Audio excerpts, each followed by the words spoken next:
আজি গণশিল্পী জুবিন গাৰ্গৰ মৃত্যুৰ 11টা দিন। যুগনায়কগৰাকীৰ অকাল মৃত্যু মানি ল'ব পৰা নাই প্ৰতিজন অসমবাসীয়ে। জুবিন গাৰ্গৰ আত্মাৰ চিৰশান্তি কামনাৰে অসমৰ প্ৰান্তে প্ৰান্তে কৰিছে শ্ৰদ্ধাঞ্জলি প্ৰাৰ্থনা। বজালীৰ নিত্যানন্দত সৰ্বধৰ্ম প্ৰাৰ্থনাৰে জুবিন গাৰ্গৰ আত্মাৰ সদ্গতি বিচাৰিছে নিত্যানন্দ উন্নয়ন সমিতিৰ লগতে অনুষ্ঠান প্ৰতিষ্ঠানে।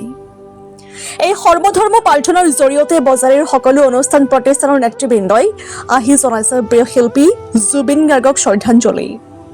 সৰ্বধৰ্ম প্ৰাৰ্থনাস্থলীৰ পৰা জাতি ধৰ্ম নিৰ্বিশেষে ন্যায়ৰ বাবে দাবী উত্থাপন কৰিছে প্ৰিয় শিল্পীগৰাকীৰ।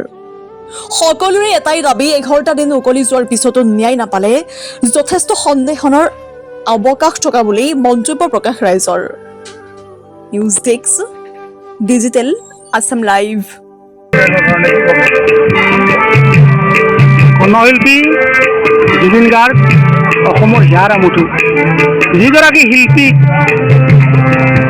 ছিংগাপুৰলৈ লৈ গৈ যি এটা নাভাবাকৈ তেখেতক হত্যা কৰা হ'ল, এইটো অকল আমাৰ নিতান্ততে নহয়, গোটেই অসমতেই আজি কিছুদিন আগৰ পৰা যিটো এটা প্ৰতিবাদ ৰাস্তাত য'তেই নহওক এটা প্ৰতিবাদৰ সৃষ্টি হৈছে। জুবিন গাৰ্গৰ মৃত্যুৰ যিসকল দোষী, সেই দোষীসকলক কৰায়ত্ব কৰি এটা উচিত বিচাৰ কৰাৰ কাৰণে চৰকাৰলৈ যিটো আহ্বান জনাই আছে, কিন্তু আজিৰ তাৰিখতো কিন্তু আজি সেই দোষীসকল কৰায়ত্ব নহ'ল। এটা দুৰ্ভাগ্যৰ কথা।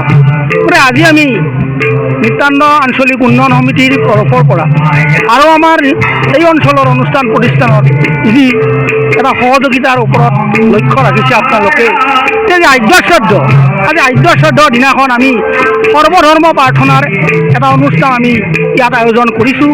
আমাৰ উদ্দেশ্য এটাই যে যিগৰাকী জুবিন গাৰ্গ আমাৰ মাজৰ পৰা নোহোৱা হ'ল, সেই জুবিন গাৰ্গগৰাকীক আমি জীয়াই ৰাখিব লাগিব আৰু তেখেতে যাতে স্বৰ্গত স্থান পায়, সুখে সন্তোষে তেখেত থাকিব পাৰে আৰু আমাৰ মাজত সদায় জিলিকি থাকিব।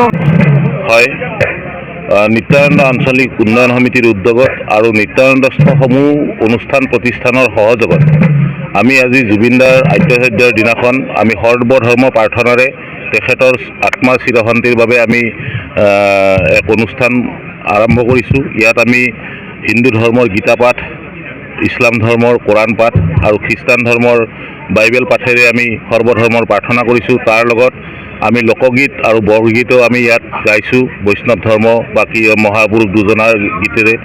আৰু আমি এতিয়া নামতি দলৰ পৰা আমি ওচৰৰে স্থানীয় নামতি দলৰ দ্বাৰা নাম প্ৰসংগ কৰি আছোঁ আৰু আমাৰ দিনৰ প্ৰগ্ৰেমটো আজি ইয়াতে সমাপ্ত হ'ব। সন্ধিয়াৰ লগে লগে আমি নিত্যানন্দ অঞ্চলৰ আমাৰ উন্নয়ন সমিতিৰ এলেকাৰ প্ৰত্যেক ঘৰ মানুহৰ ঘৰৰ সন্মুখত এগছিকৈ পদূলিৰ সন্মুখত এগছিকৈ বন্তি জ্বলাই আৰু আমি ইয়াত 7 বজাত, তাৰপিছতে আমি ইয়াত 7 বজাত মিলিত হৈ মায়াবিনী গান পৰিৱেশন কৰি, মমবাতি জ্বলাই মায়াবিনী গান পৰিৱেশন কৰি আজিৰ গোটেই দিনজোৰা কাৰ্যসূচীটো আমি ইয়াত সমাপ্ত কৰিম। এজন মহান গায়কে কৈছিল যে অপৰাধীয়ে যেতিয়া আইন বনায় তেতিয়া ন্যায়ৰ মূল্য ক'ত। গতিকে এই স্থলীৰ পৰা মই সেইটোৱে ক'ম যে আমাৰ অপৰাধীয়ে যেতিয়া নিয়ম বনাই আছে বা ন্যায়ৰ কাৰণে আইন হাতত লৈ আছে, তেওঁৰ পৰা ন্যায় বিচৰাটো আশাৰ বাহিৰত।